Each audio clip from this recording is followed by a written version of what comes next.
Hello and welcome to the Kimberley IT podcast, episode 66, a very special one, where we've got Tony Safoian, SADA CEO, joining us. How are you doing, Tony?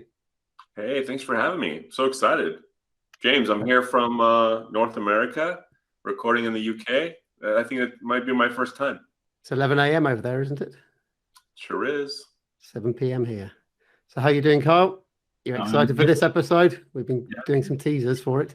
Yeah, absolutely. Yeah, I'm proper ready to go. Super. Well, we'll kick straight into our recap of the past fortnight. We'll do our normal in the news section. Then over to you, Tony, with lots of details. Jump in at any point, and let's kick it off. So, Tony, do you want to tell us what you've been up to in the past fortnight? Thought I'd throw it onto you straight away. A fortnight is 2 weeks. It is, right? Yeah. Oh, is it called something different over there? For the U.S. audience, and one stone is 7 pounds. Just in case anybody's going to talk about weight. Yeah, but we have those. We do stones. We do stones and pounds, but we don't do the imperial set. We have got some metric and some imperial. Where you guys just love your imperial. Just to keep it confusing, yes. Canada's the same thing. Some metric, some imperial. No, So, I've been great. Go on. Go for it, Tony. Go for it. No, I've been great. I want to take the piss a little bit because I spent my third year of uni in Sheffield, so I feel like I'm allowed to make fun a little bit. Yeah, for sure. We'll let you do that. City of Hills, Seven Hills Summit. Yeah, it was awesome. It was a great year. Very, very impactful year in my life. Actually, the year abroad was great.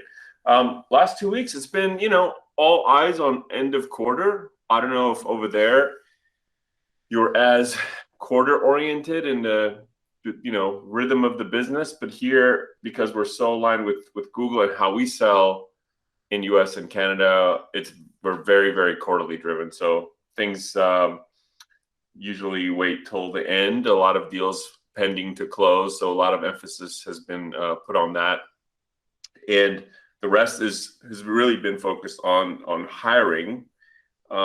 We just see the demand across not just G Suite but GCP continuing to expand, and we had a scare here globally, I'm sure, as you did in Q1, where things really slowed down, but things have picked up quite a bit, maybe even accelerated beyond what we would expected 2020 to look like business-wise, and so that requires a lot more engineering talent and other layers of leadership. So the rest of my time when I'm not working on deals, I'm really working on that strategy.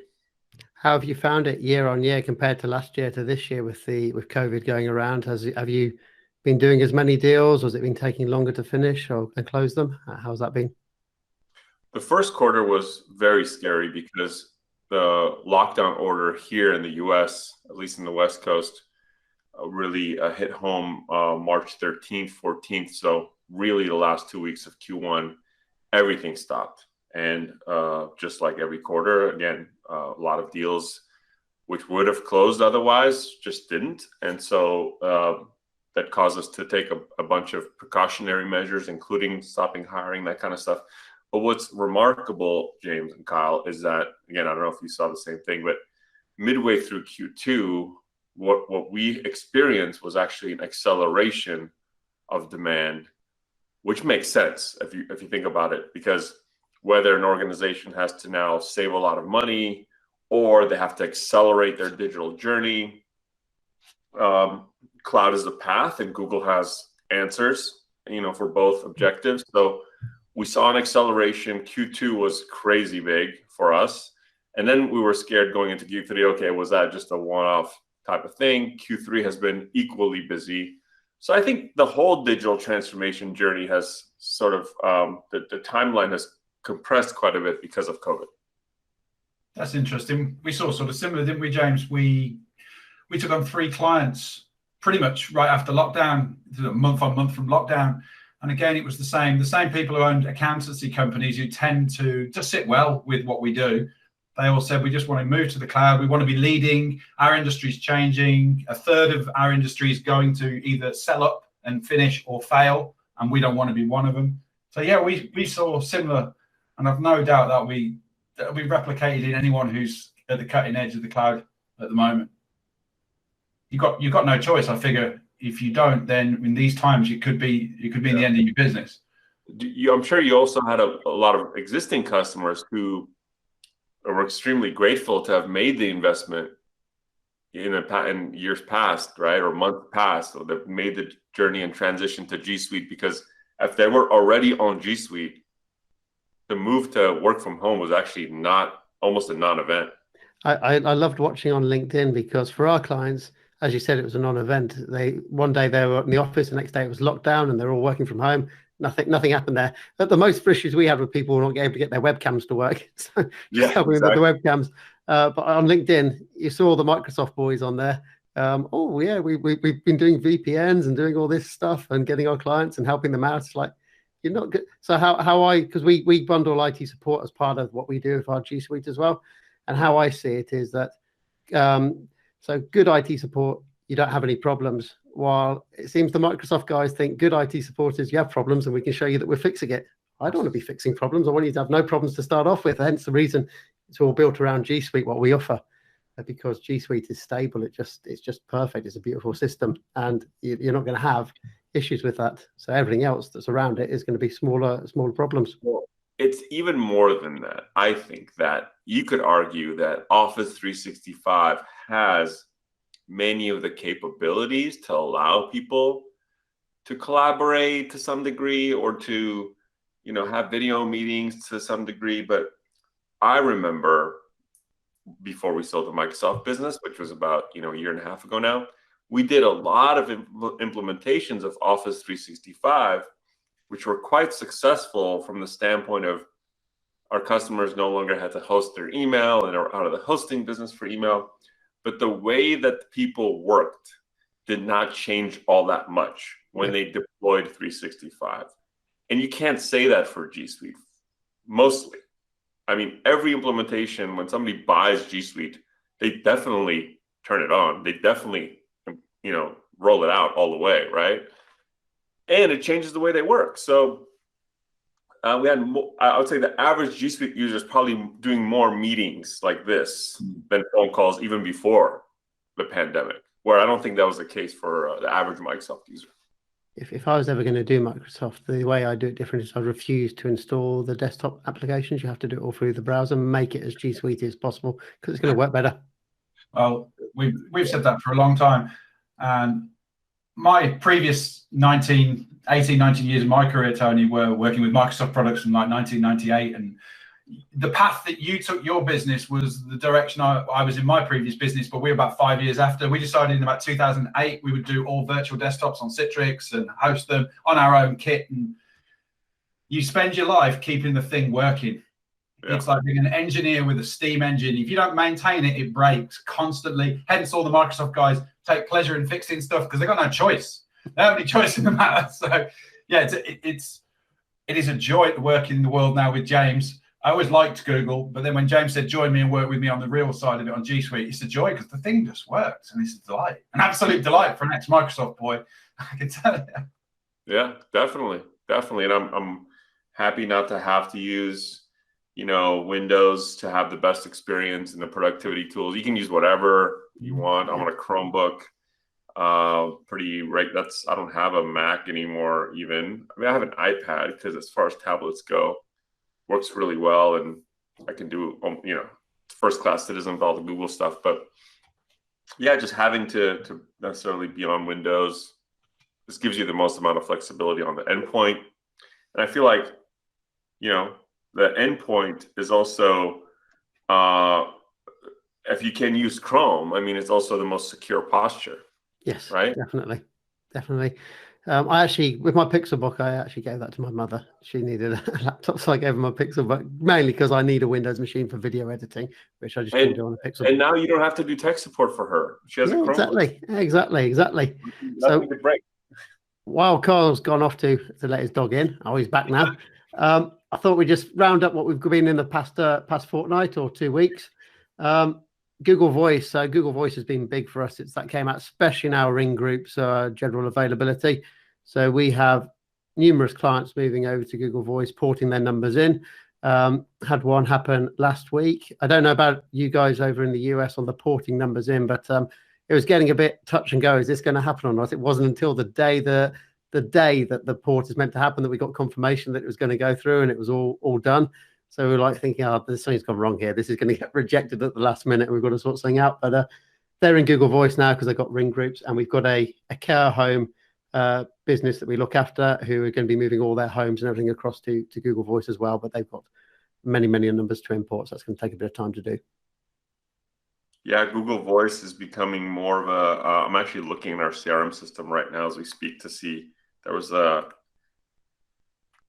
pretty big Google Voice deal that we were going to do this quarter, which would have kind of set a good precedent. And I don't know where the status of that deal is now, but yeah, no, it's becoming more of a thing. We're excited about it. For the listeners out there, SADA is a Google Premier partner, and it deals with enterprises. They're the guys who brought Colgate Palmolive to G Suite. So big companies. We're small and mid-sized businesses that we do. So Tony's the guy for all the big deals for G Suite for many years. Yeah, Voice has been a big breakthrough for us in the UK, Tony, when Voice came out, because of the flexibility and the integration and how it worked. There was no doubt whenever I showed anybody, they were like, this is impressive. They look at the price point and they go, oh, it's a little bit more expensive than this cheap cloud phone system that, you know, every person had put in around the block.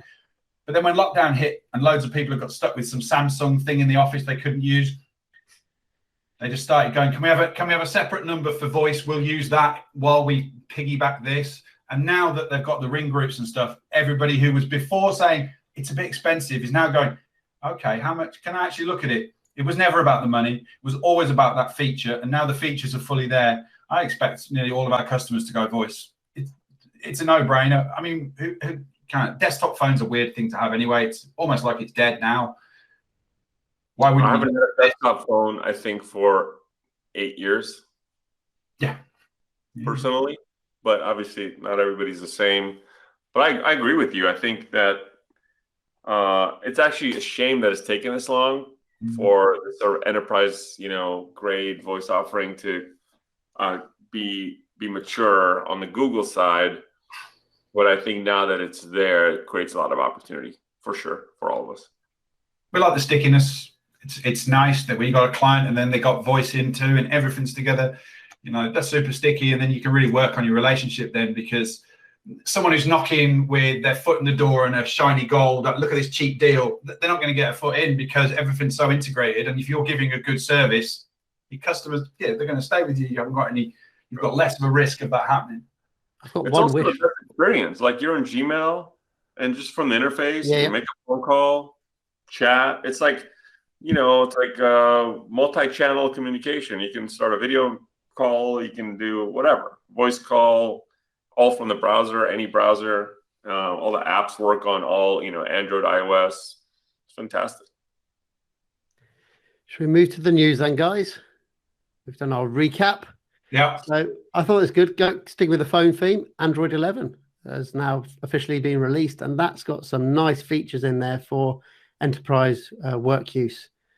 One that I really like is merged experiences. So the whole of Android 11 is about separating your data, so you're not going to be mixing data together, which is great, but it then brings up issues when you, for example, when you want to see your calendars together, you want to overlap your calendars, your personal and your work one. You don't want to be flicking between the two. So merged experiences will allow you to view your work and personal calendar on the same screen, but while keeping the data separate. So there's no data mishap happening there with data going through.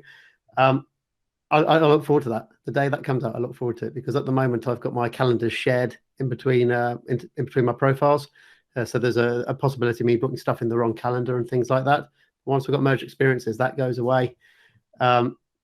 Another nice thing with the location settings on there. So a end user will now get notified if an admin goes and turns location settings on an app inside their phone. So it just gives. It's one of the things that end users have is I don't want IT to know where I am all the time and stuff like that. So even though we don't even see that in the control panel, they get a notification of that if that's happening. And I do like the fact that the location will turn off after a certain amount of time if you haven't used the app for a while. So location tracking can't go on. What's your thoughts on it, Tony? Android 11. I'm using it now. I have it on my Pixel 4, waiting for the new Pixel devices to come out, by the way. Yes. I've got a 4A on order, by the way, Carl. I didn't tell you that, but I've ordered a 4A. Oh, have you? Oh, yeah? You're not going to wait? You're not going to wait for the I'm going to get the... Well, I'm getting the 4A, and then it's only a few weeks later for the Pixel 5, so I might give the 4A to my mother. She gets quite a lot of technology from me, and then get the 5 afterwards. This is a common theme. This is a common theme, Tony, in the business, in which James will order some tech hardware, and then he will waterfall it down to his daughter, his wife, his mother, somebody else. Never me. I mean, I don't get it. No, it doesn't come to me. They'll just tell me. I get made fun of all the time for how frequently I change my phones, and now even my daughters are old enough to recognize, like, another phone? I'm like, I'm just testing it. I might return it. I might give it to somebody, you know. I held off the Pixel phones. I had all the Nexus phones when the Nexus were about. But what I didn't like with the Nexus phones was I always ended up liking being a beta tester for Google. It always got worse over time as they upgraded it. And that's why I've held off Pixel, because I've got a feeling Pixels, you're also still unofficially a beta for Google on Android. And I know one of the Pixels anyway, was it the Pixel 2 or something like that? That went down after it got upgraded from was it Android 9 to Android 10? I can't remember which version. And how have you found it? How have you found it on being a Pixel? Do you feel like a beta tester? No, I think, look, Pixel, you know, this is a fantastic hardware form factor, like this Pixel 4 line. The ceramic back, like, I don't need a case, I don't need a skin, the camera's great. I just feel like they need to kind of pick a lane. I think that's what they're deciding with the 4A and the 5. Like, are they going to be the mid-tier? Are they going to be that, you know, high end? Are they going to leave that to Samsung and Huawei, etc.? Well, not so much Huawei anymore, but so they got to pick a lane. I think there is definitely merit in making your own hardware. Especially, you bought HTC, Google. Like, you bought HTC. Like, where's that pedigree? Let's see it, right? And in your laptops, just so you can control the software and the hardware experience, much like Microsoft does with Surface, so that you could show the rest of the OEMs the art of the possible. So I would love to see them continue to push the envelope. Every generation, they tend to make a couple of mistakes. This one, why is the battery so small? No reason. It's a heavy phone. Is that the one with the big lip at the top, where it's got all the face detection and stuff? Yeah. So what happened to Soli is Project Soli dead, probably.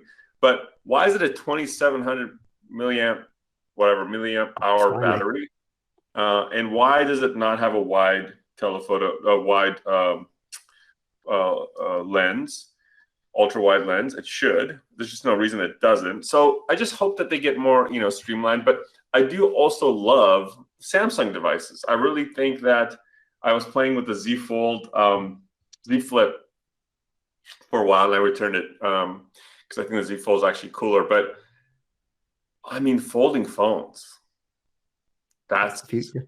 Has to be the future. We just can't have bigger and bigger slabs in our pocket. It doesn't make sense. Exactly. Yes. Folding phones are cool. I have the Z Fold, the new Z Fold 5G on order. I'll get that in a couple of weeks, so I'll switch again. But again, that will be, Samsung will release One UI 3.0, which will be running Android 11. That should be really clean and beautiful. But, you know, we want to see, from our standpoint, our companies, our customers adopt Google's native mobile device management, regardless of what device their users are on, Android or iOS, and not have to, you know, pay for whatever, AirWatch or something like this. Because some of those just MDM solutions, device management solutions, cost more than all of G Suite per user. Yeah, doesn't make sense. Totally agree with you on that one. We have a similar thing with controlling remote desktops when we have to help people on Mac and Windows.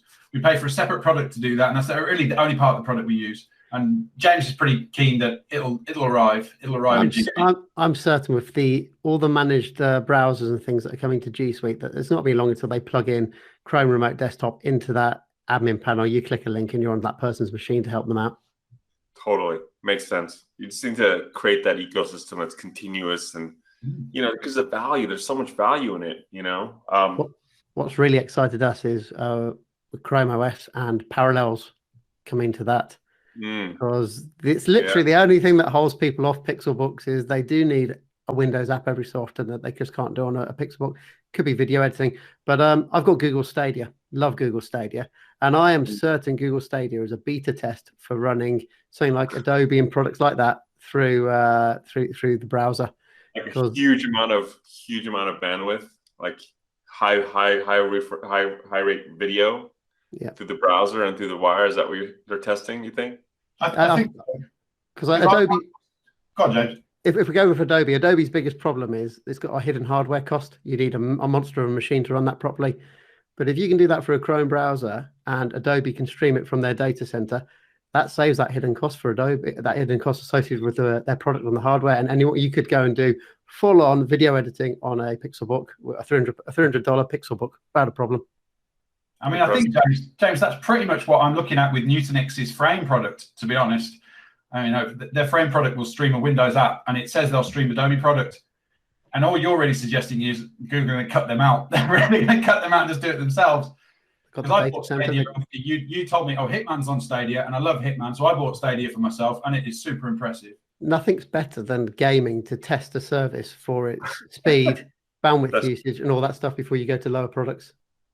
Gaming is a very high intensity application, so if it works for gaming, you're right. Yeah, and as with all these things, anybody that says, Stadia is rubbish, and Reddit's full of it, Stadia is rubbish, Stadia is no good. James said they never played Stadia. I played it and went, yeah, he's damn right. They've never played it. Because I just picked it up, took James' word for it and went, yeah, this is awesome. I was playing within 10 minutes, no worries. Yeah. Why would I buy a console? Why would I buy that monstrosity of a PlayStation 5? It's huge.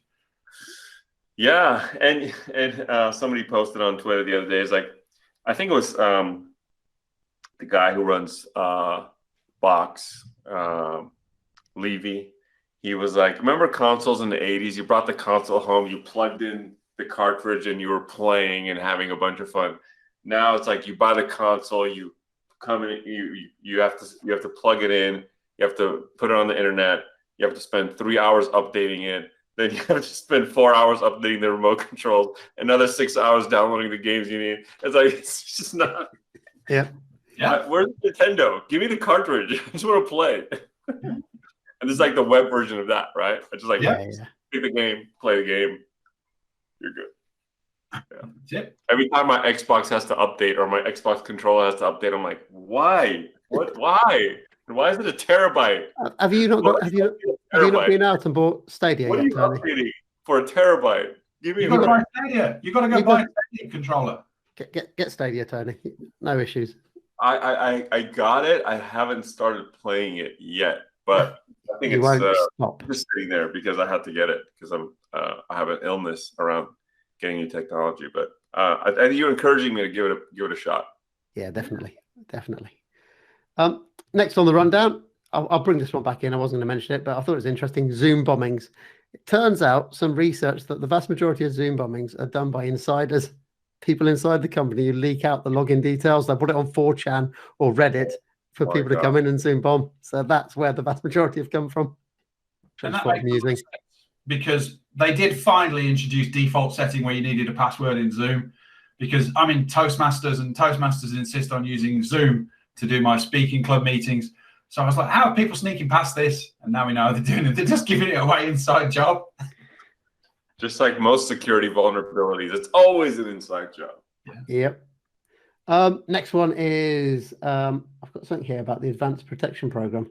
This is some new stuff that's coming to Google Chrome. So when you download a file that Chrome thinks might be suspicious, at the moment it gives you a discard and a keep option, but it will have a send option that will send it off to Google's data center. They'll open it, check it out. If it's okay, you can then download it back onto your machine, which I thought was a fantastic new addition to Chrome there to keep people secure. That's pretty cool. Very cool. Absolutely. Tony, here's a question for you. Do you see high adoption of advanced security in Google and the use of the FIDO keys and other types of, like the Titan key? Titan key, not so much. Multi-factor, yes. And frankly, for the enterprise, 90% of the time, we're integrating with Okta or implementing Okta. Okay. That's what we have at SADA now as well.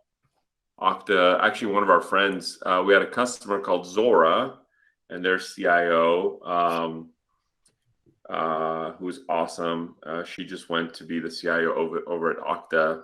So super happy for Alvina Antar, crushing it, female powerhouse in Bay Area. Not too many female CIOs in Bay Area, let me tell you. Okay. But Okta is a great organization, great integration with G Suite. So I think most of the enterprise, remember we said like we deal with the bigger and Okta is a great integration with all of them. Because Okta is single sign-on and it handles your credentials rather than Google handling it. You hand it over to Okta and that signs you into all the different services. Yeah, but also the multi-factor aspect of it, we see that more than the keys. We don't see too many that would be key implementations for our customers. Yeah. We have quite a few keys out there, mainly because we use it as part of our onboarding. We give every end user a key to use. Oh, that's cool. As part of their onboarding. Just not a Titan one, but just a normal Fido key to use. So everyone's got one, but they normally always leave an option to do a Google prompt as well on their phone and stuff like that. Yeah. Backup.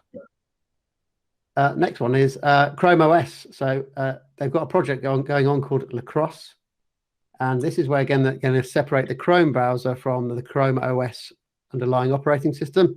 And this will extend the life of a Chromebook because all Chromebooks have an end of life on them. And that's when you stop receiving updates. But by separating Chrome and Chrome OS, while the operating system may no longer get updates, you'll always get the newest version of Chrome on it. So if you're just using Chrome to browse things, you're still pretty relatively secure going forward. You think this was a security move by Google or just a move to extend the life of Chromebooks?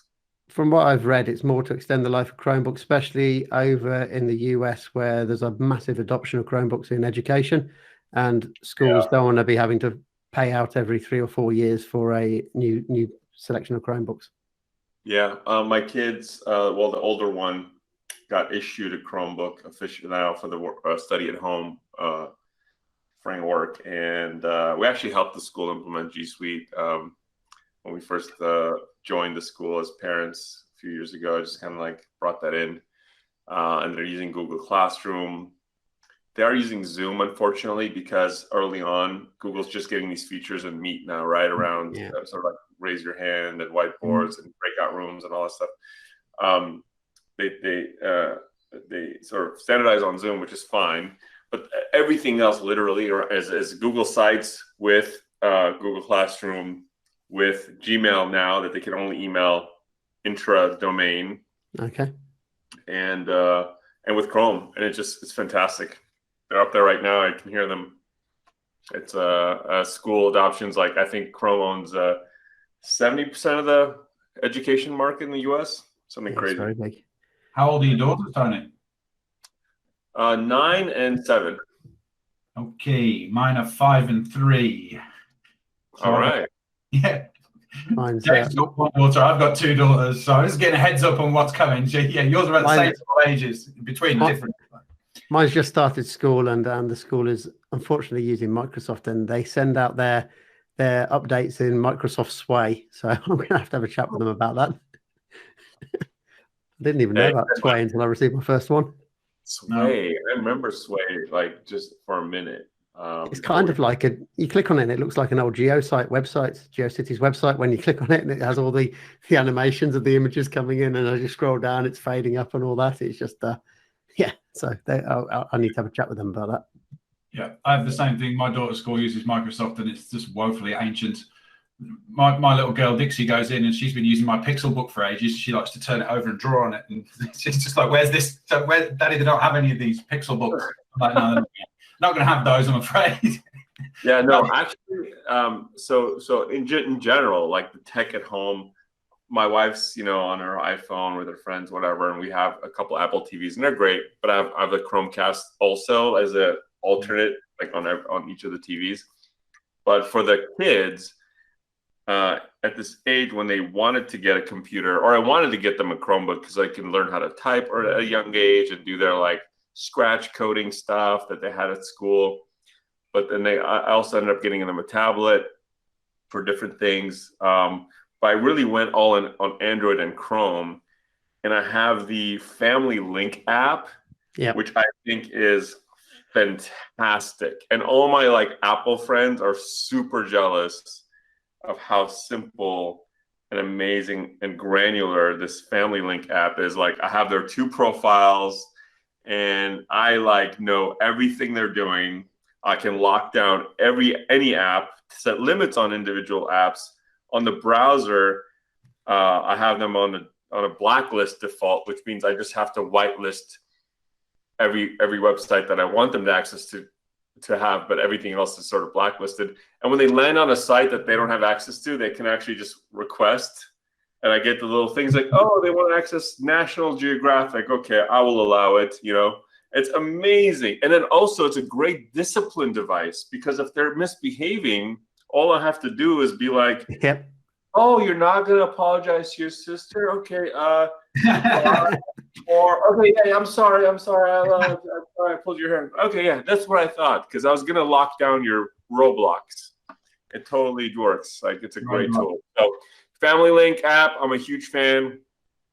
And they're actually friends now, who are otherwise, you know, big iOS families. Now they want their Samsung tablets because they see how cool the Samsung tablets are. So yeah, shout out to Samsung for making good tablets. Yeah, they have. We've sold a few of those recently, James. Impressive stuff, those Samsungs. Nice. Yeah, so that's for so we've got, as I mentioned, a care home client. They've got about 5 or 6 care homes around the UK, and they're putting tablets in there so residents can communicate with their family, especially while they're in lockdown. And it's been Samsung Galaxy tablets, and they're very nice devices and super easy to set up. Yeah. We sold one to an accountant who wants his customers to sign off their accounts on the screen. And I said, well, just get one of them and you can hand it to them. He says, oh, they still want to come and see me in the office. I said, well, you can give that to them and they'll sign on that. I said, I promise you, once they've signed on it once with DocuSign, they won't be coming to your office anymore. They'll go, do I have to come in now? I can sign it on my phone. I said, you'll soon be free of them. They won't come see you anymore, which is fine. Yeah. No, it's just like, that's just a small example of so much behavior change that's going to be permanent, I think, due to the pandemic experience. You know, all doctors' visits, all sorts of things will be permanently changed by these devices. And look, I was doing another podcast with the founder or the CEO of Connect and Sell. It's sort of a cloud sales platform that we both serve in their Google needs, but also are a customer of. And me and Chris Beal were just talking about how all these technologies, like, imagine if there was a pandemic 15 years ago, 5 years ago. Yeah. How much more of the economy would be suffering? Yeah. 15 would be the number. That would be bang on. 2005. You would have thought people could have tried it. It would have fell over. And imagine 2010 even. Kyle, think about it. Like, things weren't built for scale. Mobile, iPhone came out in 2007. Like, it'd be conference calls and maybe a little bit of WebEx, but like, there's no way we could have been as productive, I think. No, collaborating. I agree. You're right. 100% on it. And it's brought forward what was inevitable in 5 to 10 years. It's just brought it forward. And I think you said it yourself in your recent, you did a podcast that was like your 20th anniversary, monologue presentation. And you said there is no time. You change now or that's it. You're done. And I know in the UK, you opened with that and you guys are right. That's it. This is the time. And we feel very fortunate. I'm sure you feel very fortunate in your organization. You're in a position to help. Yes. Yeah, absolutely. Yeah. Next and final item on the news is the one we were talking about at the start before the pre-show, the tables. So this is a new Google product that we found out about today. Tony's probably known about it for 2 weeks because he's the man with all the contacts. But you know what? No, James, you're the first one who's brought up to me. Oh, I've done a scoop. Oh, no. He's got a scoop. You got the scoop on this one. You take credit to you, my friend. Super. So what we know from tables at the moment is it looks like it's some kind of database product that you can build essentially a CRM in there if you want to, product roadmap, to-do lists, and lots of things like that. It's I've not been able to play with it because the beta testing is only available to people in the US, so our accounts can't sign into it. So I dropped Tony a message earlier when I found out about it to see if they could have a quick look at it and see what they think about it and what's going on. So if you want to take the mic, Tony, and tell us what you know. Yeah, thanks for putting me on the spot and having me do all your research for you. You're welcome. And all that. No, it's fair. You don't have access in the UK. I get it. No, I did have a few hours this morning to take a look and poke around and share with my people at SADA. And first of all, it looks functionally, it looks fantastic. It's like that super flexible database / workflow / information, organization platform. Think of like an Asana or Airtables or a Trello or a Monday.com or any of those, right? And initially I was super excited about it. And I sent it to, my folks and our CTO and one of my COO who actually I hired from like originally the Microsoft ecosystem. He's like, it reminds me of lists in SharePoint. Just to make fun of me, I think. And then I was like, come on. You mentioned something in Microsoft, Carl. It reminded you of something in Microsoft. You thought, what was the product? It struck me that it was maybe like Access was to the Microsoft suite. It's like it's a database. I don't like it when anyone says that anything in Google looks like SharePoint because I think that's an abomination of a product. But that's my own personal. I was a SharePoint administrator for 5 years, and I'll never get those years back. That's when my hair's grey. But the other feedback was, and I was like, look, to my whole team, to my executive team, Miles, my CTO, and I was like, hey guys, it really reminds me of, Asana and Trello. He responds back, right, but it's gonna soon remind us of hire and demand signals and reader. I was like, just cold. I love the fact that Google Reader always gets pulled up. Sorry, James. But the theme is it's beta. It's from this other group called Area 120, which is an incubation group. Yep. And just to sort of put an exclamation on the caution that we should use in how we proceed, our partner engineer, Kishan Gopinath, who's awesome. He said there was another incubation group in Area 120 who was working on another project, but that group was disbanded. This is a different group. There you go, right? Area 120 incubation group. But to what Kyle said earlier, what Kishan said is this will likely be Sheets with Microsoft, what Microsoft Access was to Excel, but presumably better. So there you go. But we're guessing. It looks really cool. As long as it's beta, I would proceed with caution, especially when it's coming from an incubation group within Google Cloud. Yeah, for sure. I do hope it comes out, and I just hope that a new service comes to G Suite, and that would be a nice one. Nothing makes me more angry than the sprawl of luxury SaaS, as you've seen me post about a couple of times. I hate that we have to use Trello for some things, or that we use.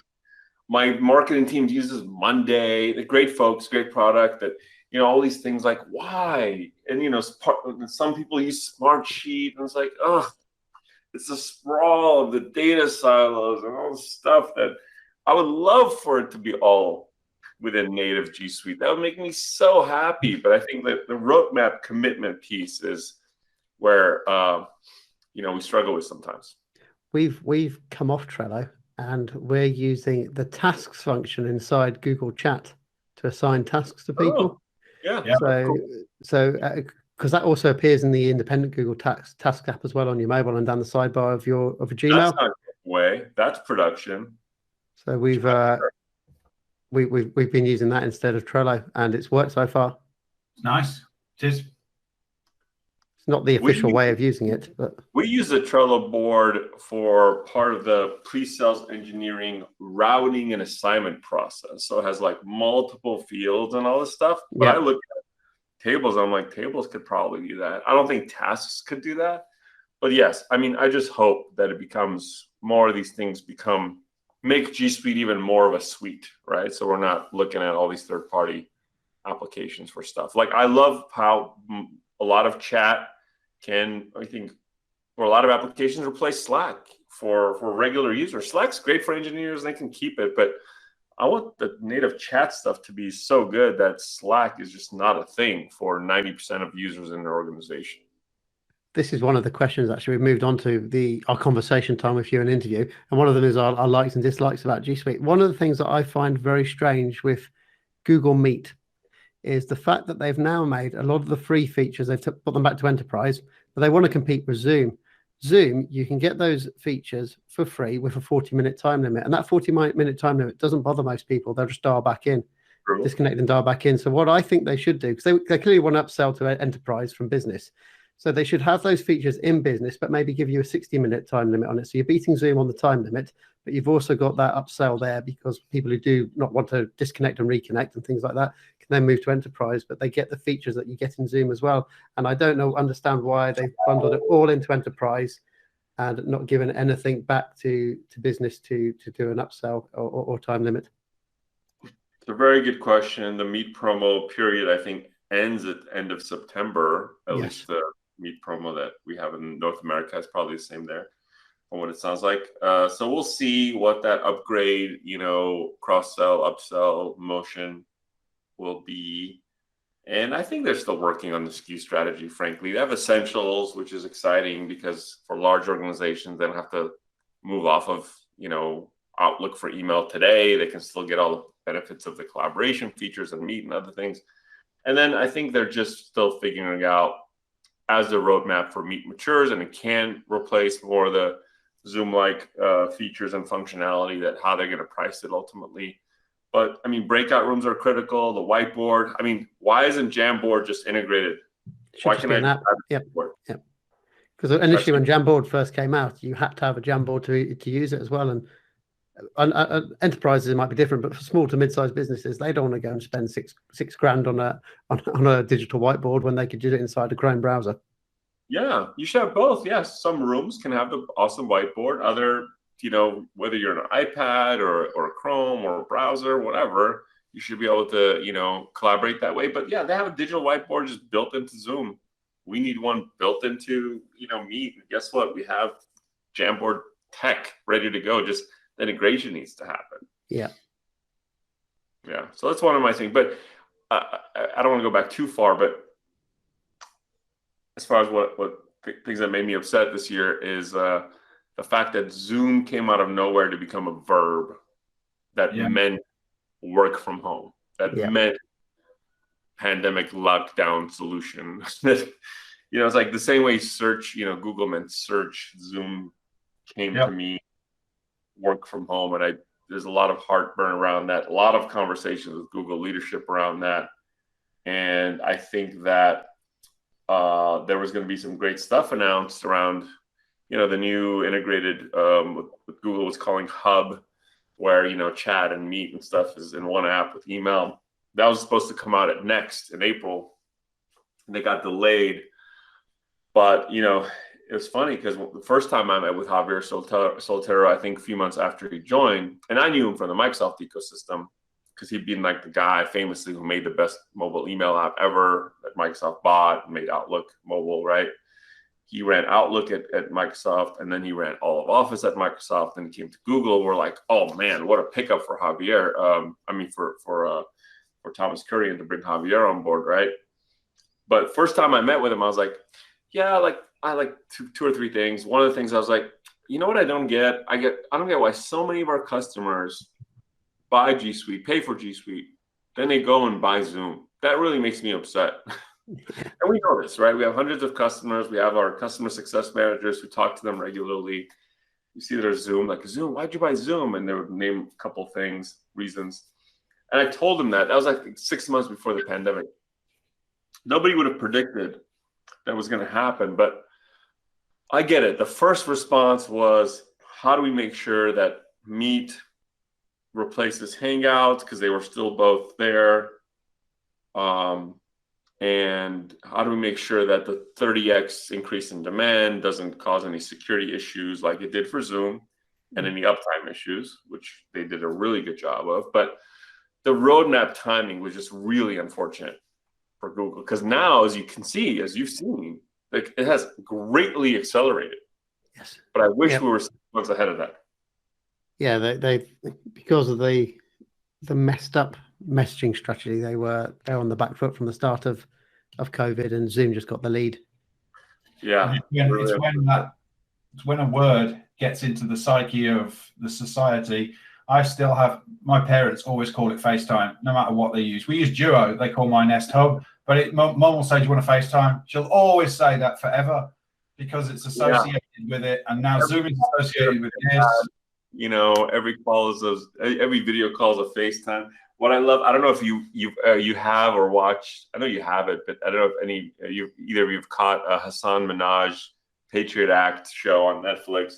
There was one episode where it's so funny. He's talking about the lockdown pandemic. At some point, he's like, Skype, what happened to you? You had a 15-year head start. This was your moment. Nobody's using Skype. Nobody's started Skype. Let's go all the way back to AOL Messenger. Their head start. So not all those elements of our vernacular last forever, but it's very hard to undo immediately. It's going to take some time for meat to come back in people's psyche and mean what it means. But the roadmap is great. Javier's doing a great job. That whole team's doing a great job. And I just breakout rooms, couple other things. And then look, this pandemic is causing people to figure out how to save money. Nobody wants to pay like $10 a month just for like a meeting solution, right? Like it doesn't make sense. It doesn't make sense. You wanted to put something in there, Carl? Yes. On the TV in the UK, we get Microsoft Teams adverts. Why don't Google advertise G Suite and what it can do to the general public? What do you think? We saw a little bit of meat commercials here, some TV sort of coverage, which were nice, but Google's never been big on advertising when it comes to their sort of enterprise products. But you know, the other change that was made, I don't know if you know this, but Javier Soltero was made head of all messaging at Google, including Duo, including Meet on the consumer side, right? I don't think he runs all of Gmail, but I think on the meeting stuff. So as those two worlds combine, and we're seeing things like, oh, your Google Home Max can be used to make not just Duo calls, but host Google Meetings. Google will, I believe, use some of the consumer advantage they have with their 2 billion, Gmail accounts, G Suite, whatever, Google IDs, to make it more of a mainstream thing that will help impact the enterprise or business users as well in a positive way, like from that awareness standpoint. I think they will do that. I don't know. And it's just more complicated now because of the pandemic. So we have a lot of Meet, like turning on Meet, a lot of G Suite pipeline, but I don't know if you've noticed this. Large organizations certainly are also a little cautious right now to implement a huge change management initiative while everybody's working at home still. They don't necessarily want to go all in with G Suite right now if they're large, because they're like, look, people are at home. How are we going to do training? How are we going to do this? How are we going to do that? So they're balancing, I think, the awareness building with the timing of the market readiness. From what I read is PwC, they got their timing just perfect in that they moved everyone over. They were doing the last moving just before the lockdowns kicked in. Yeah, 275,000 users, yes. Yep. And you know what? They actually use it. We are a client of PwC's. They actually do use it. They're in Google Meet, using Docs. It's for real. Sometimes people deploy it, right? Like, oh, Accenture uses G Suite. No, they don't. They're all running Office. They might own the licenses, but no, PwC actually uses it for their clients. Tony, let's find out about you and SADA then. So you're the founder. You set up your parents set it up. Parents are the founder. Yes, I came in 6 months after SADA was founded. And I would love to know the story behind getting Colgate as your first big client that put you on the map. Yes, the proverbial Colgate moment in SADA's history. The Colgate moment was actually when Mike Crow, their CIO, was on stage with Diane Green at Next, and there's a bunch of other stories before that. No other customer mentioned any partners. So Mike Crow gets on, Diane Green's there, and then later the head of SAP joins, but they talk about that partnership. But he says, like, thanks to our partner, blah, blah, blah, SADA Systems. And I was like, oh, he made it. He mentioned, he was the only leader to mention their partner in their journey with G Suite or Google Cloud. That was a Colgate moment. But what led up to that, I think, was, you know, there still aren't very many, there's actually less partners that could successfully sell and implement a large G Suite solution in North America today than they were even, you know, 5 or 6 years ago because of consolidation. Yeah. Right. But there still was not that many back then. And I think part of it was our reputation with G Suite implementations, literally 100% success rate. So, and we had great relationships for some reason in the East. We started to do quite a bit of business in the East. And we were just tapped on the shoulder to come engage with Google in this pre-sales pursuit of one of the few remaining Lotus customers. They're on Lotus. Wow. And so, yeah, and they've been on it for 20 years. Oh. So look, this Microsoft rep that was covering Colgate had only 3 accounts that they were responsible for. And only one of them was on Lotus, and they lost to Google. So that whole team got fired, by the way, back then. That's how Microsoft was. Like, if you lost to Google, you would get fired. So just right place, right time to be called upon. And it was technically the most challenging project we'd ever done because of their global footprint, because of the way their network infrastructure relayed all internet traffic through headquarters globally. Their China presence, they're very demanding, like in sort of pursuit of perfection from an execution standpoint, which said a lot about their culture. And they told us, like, we're going to be a pain in the ass, just like we were a pain in the ass to SAP. But we bet on SAP 20 years ago, and we're all in. We've always been all in. That's how we're going to be with Google too, you know? Good. So, and they were true to their word. They were a pain in the ass. They pushed us really hard. They challenged us. And then, you know, it was one of the first deals Diane Green actually worked on when she joined Google. And I met her early on. And to me, she was fantastic and helpful, became the executive sponsor to Mike Crow. That was the first time I experienced Google's executive, like the very top of Google leadership, being engaged to win a deal at a customer. And that was, to me, the transition of Google to a real enterprise player too, because Google understood, and Diane Green understood, coming from VMware, building VMware, is that executive sponsorship matters. It's not that the technology was definitively the best or has to be the best in every single feature or function. Mike Crow felt great that Diane Green was going to take care of him, right, and the organization. And so that was great. And obviously, it's just 100x since then with Thomas Kurian and Rob Enslin coming on board. But yeah, they were challenging. They were a pain in the ass. We executed fantastically.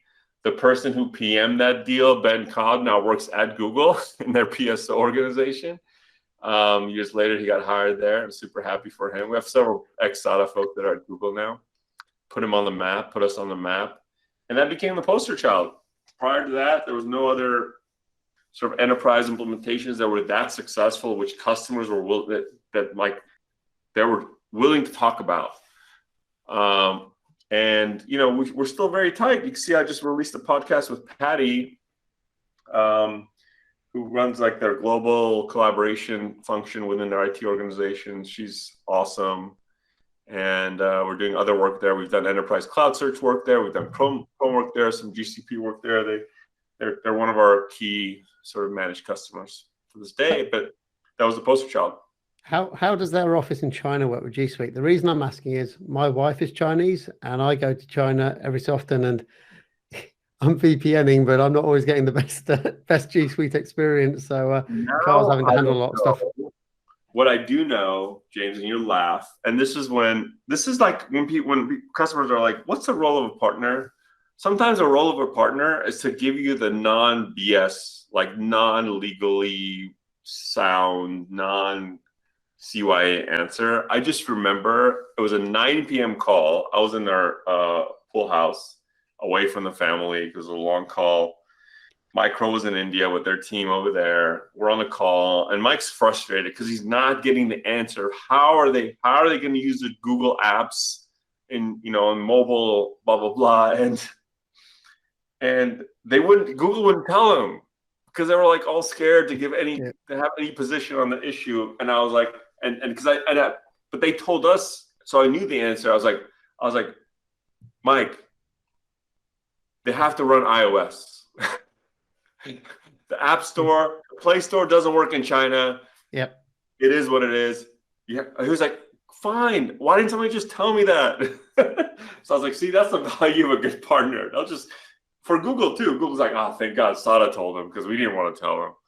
And they could move on. So I remember that's how they handled the mobile app stuff. I don't remember exactly how they handled it. I think there's a VPN involved in general. But yeah, okay.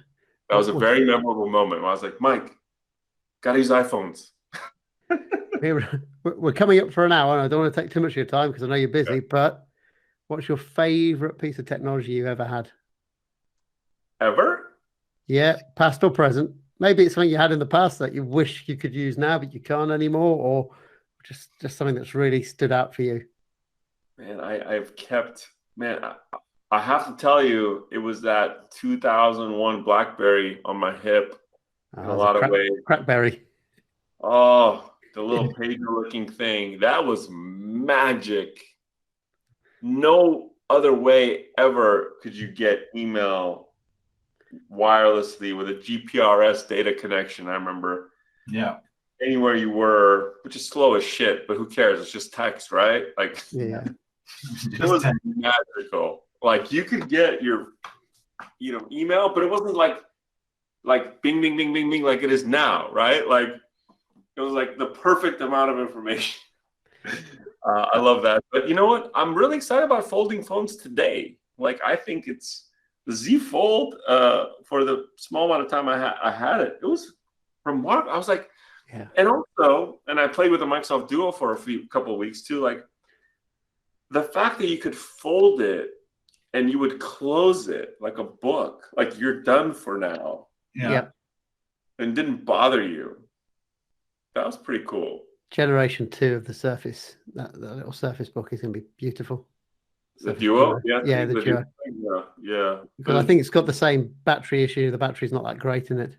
It's a slow processor. The camera's shit. If the camera was better and the processor was better, I could do more with it. But it was awesome because you would just close it, James. Kyle, like you would close it. And you were that's it. done. Yeah. It was cool. I watched that. Yeah, it was Marcus Brown. Was it Marcus? The guy. Marcus Brownlee. Yeah, Marcus Brownlee does a good one on it, and yeah, he closes it, and he said like he could listen to that forever. This noise it makes, but he said also the camera's a bag of knackers, but he said this isn't the right one. The next one will be the one. Just like the Samsung. Yeah, right? and the Motorola Razr, saying the second one is a lot better. Yeah. So I think the closing has a psychological effect of like just. I'm not going to listen to these notifications anymore kind of thing. I'm not looking at my screen. I think that's powerful. But also just the practical, form factor of like, you just can't do slabs, just slabs and more slabs. Like, come on. Yeah, exactly. I was talking to a friend about that. I said, you would definitely go for the Motorola Razr because why do you want to carry this slab around in your pocket when you can have a thing that folds in half, which is going to be more powerful than your slab in the future as well? Totally. Absolutely. For sure. Tony, have you got any heroes, famous people that admire or inspire you? Simon Sinek. I listen to him a lot. Been a big fan since his What's Your Why? Of this centric circles he draws inside out. That was his Colgate moment when he did that why presentation. Yeah. I think his Infinite Game is awesome. I love Franz Johansson and the way he talks about diversity being directly correlated to creativity and original ideas. He's been on this diversity matters thing for 20 years, 15, 20 years, and now it's mainstream. But yeah, I mean, heroes, I'm a huge fan of Elon Musk. I got a Tesla very, very early in life, 2012. Super. In the US. I admire people. I admire people like him and Jobs, but I know that I shouldn't behave like them. So, you got to balance it, right? Like you can't behave. You're not Edison. You're not yourself. So but we need people like that. But I like how Simon Sinek just grounds kindness and things like that. Like that is prescriptive. That's something you can't watch Elon Musk and be like, that's what I should do. Yep. But you can read about Simon Sinek and be like, or his thoughts and be like, well, that's what I should do. Yeah. Different types of heroes for different things, I think. Are you sticking with the Tesla? My wife has an X. Actually, we just got it was up for a lease expiration, but then we just got a new one, exact same car with just different seat configuration. So it's a great, Teslas are fantastic. I love the mission. He's like, I don't care if Tesla goes out of business as long as I've moved the world into an electric future, which he pretty much has. If you look at all the European automakers and everyone. Yeah. The secret. Who owns the battery tech? That's where the secret is in that business. Oh yeah, he's just so brilliant, man. But he just pushes. The man just pushes things forward because he's extremely rich. He doesn't have to worry about that. He's a bit of a nutcase. Yeah, I find him really interesting. He was on Joe Rogan recently, and he said, I've just bought a small apartment with my new fiance and my child. And he was like, well, what do you mean? He goes, well, I just got rid of loads of stuff I don't need. Like, it's too much stuff, so I have hardly got any stuff. He went, you got a couch? He goes, yeah, I got a couch and TV, but hardly anything. Well, not what a billionaire should have. He said, I don't have a billionaire's house. And I thought, that's pretty fascinating. The man lived in a factory for 3 weeks. He's a bit of a nutcase, and I quite like that about him. We need those nutcases. Yeah. The world needs them to move forward, because if we think like the government's going to come and save us with their, extremely thoughtful view of the future, it's like, no, like we need people like that to come and move the whole world forward. We need that. Yeah. And when he broke the window, I liked his brutal honesty. Sometimes, like you said, Tony, you have to tell people the way it is. That's what they pay you to do. And he just went, yeah, it didn't work, did it? And then he thought, oh, yeah, because we broke it earlier on with a hammer. But there was no apology. No, I'm really sorry. Just like, yeah, it didn't work. Don't matter. It does work. Like, I'll do it again. Whatever. I have the Cybertruck on pre-order. I put $100 into the pre-order for the Cybertruck. Oh, you have to do a video of that when that comes along. And that's delivered. One last question for you, Tony, before we go on to recommendations. If you were stuck on a desert island, what 3 bits of technology would you take with you? A satellite phone with a data connection. We've asked this question on all our guests, and it wasn't until a few podcasts ago where someone actually came up with the idea, I need to get myself a lease line or something along those lines, some sort of connectivity. See, no one ever says fridge. No one ever says fridge. I have a fridge. Fridge Yeah, is pretty good. smart. That's actually pretty smart. Probably a tablet like this. I still think Apple makes the best overall tablets. Yep. And I don't know. I don't think I need a satellite phone and the tablet. I'm good. I'd actually rather enjoy being away from all this tech. Like I'd be in really really good shape, and eat what I kill kind of thing, and I would enjoy that. I miss my kids though. Hopefully, maybe they'd be on with me, and I could raise them like Tarzan. We'll allow that. I think we'll allow you. You can be stranded with your family. We'll allow that. All right, cool. Take your Pixel so you can get amazing photos while you're there. Yeah, that's the other thing. Yes, you need great photos. So finally, we finish off normally with recommendations. So these are things that we might have watched on Netflix, books we might have read that we think the listeners will like. So is that my recommendation, Carl, at the top? I think it is. The Social Dilemma. Yeah, you go ahead. We both watched it. Well, you go ahead with it because you're better explaining that. Social Dilemma.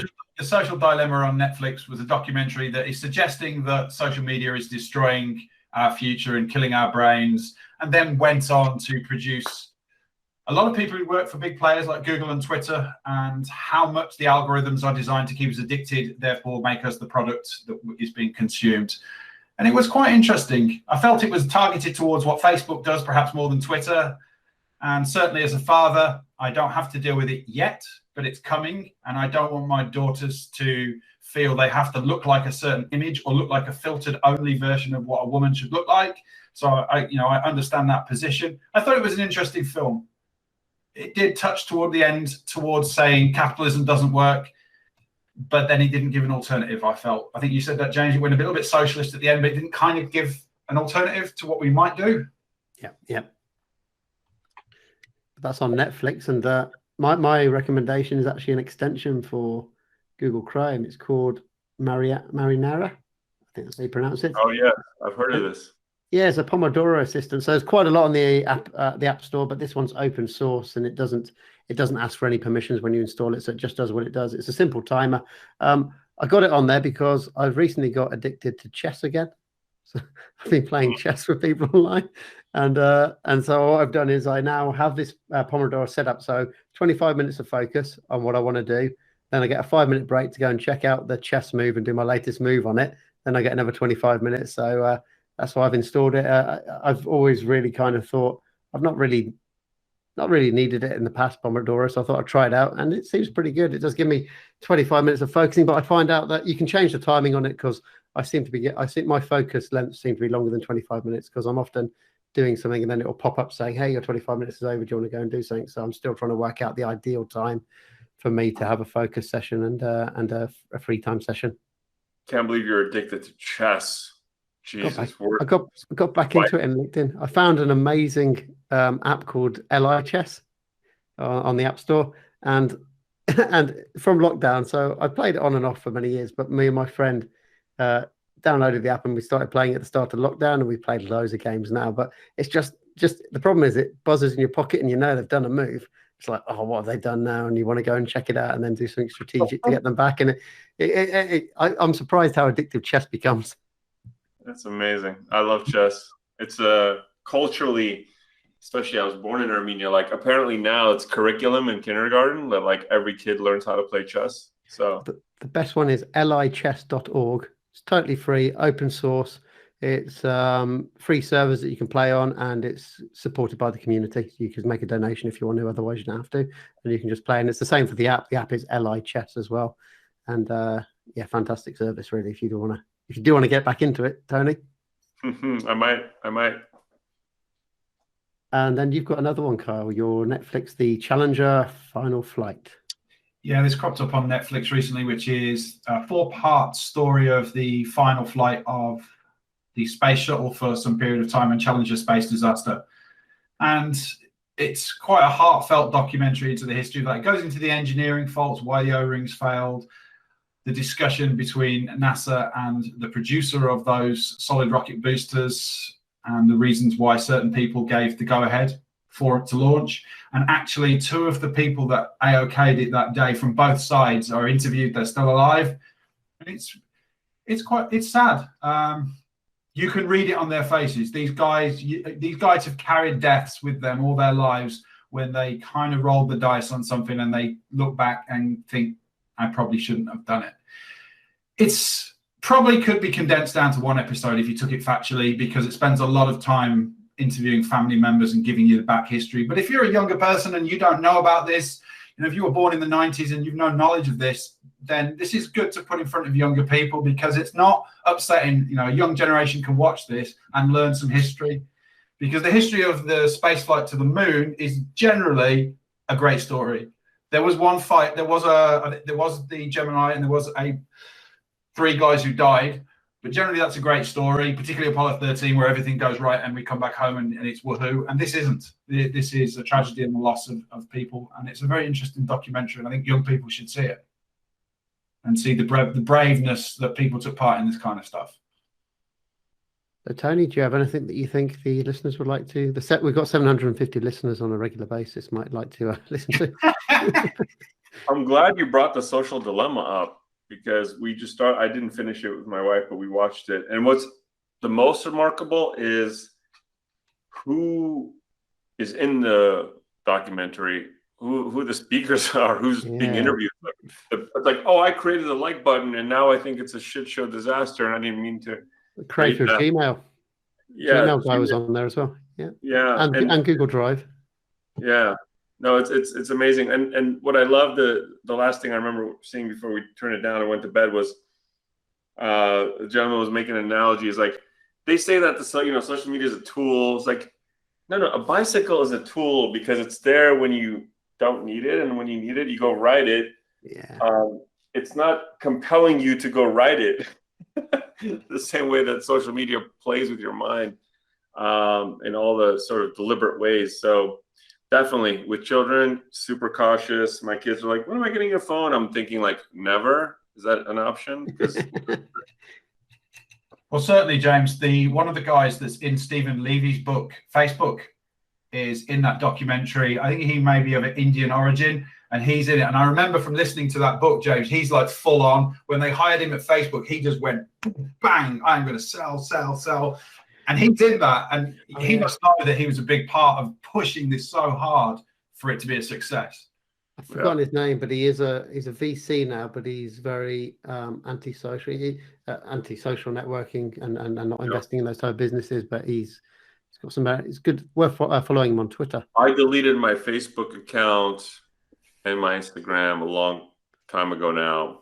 Even Messenger, Facebook Messenger. I use WhatsApp for people. Some people Signal, whatever they have. But yeah, I've been super happy. I mean, Twitter, I do a little bit more for news and stuff. LinkedIn obviously is my workplace social network that is very deliberate as far as SADA's brand building. But that's it. I'm super happy not being on social. Super happy. I think there's a lot of sense in that, Tony. Yeah, I can feel that. I do still use Instagram a bit, but generally it's funny photos of things that I find funny that no one else does. Or my children, so that my mom and dad can see it. And I'm not trying to build some brand, and I'm not spending my life on this thing with filters on my face. There's nothing going to fix this. So it's a bit more than a bit, though, Carl. My feed's always got you in it. The way I share photos with my family is Google Photos, which I love, and we have a little group, and I just upload stuff there, and it's pretty. Tony, I've got to thank you for your time on the podcast. It's been great having you on. And where should people go if they want to find out more about you or see what you're posting? I know you're on LinkedIn, so that's probably the best place, but you've got a Twitter handle as well, I guess. Yeah, no, thank you for having me. It was awesome to be across the pond with you. And at Safoian is the Twitter handle. I mostly just auto post from LinkedIn there. But yes, Tony Safoian, SADA.com. Love this ecosystem. Thank you for being the one to reach out and get this scheduled. It was an absolute pleasure to be your guest. Thank you. Yeah, we've loved it. Thanks for coming on. It was great fun. And don't forget to like and subscribe this, and we'll be back in a fortnight's time for our next podcast. We will indeed. That's 2 weeks. Yeah, 2 weeks time, yes. Super. Thanks for that, Tony. That was great. Really appreciate it. Thanks for doing it late as well. I appreciate the time, flexibility on your side. I hope you enjoyed that, and we haven't overrun too much, so hopefully. I did. Thank you. Thanks. Take care. See you later. Keep in contact. All right. See you, Tony. Bye-bye.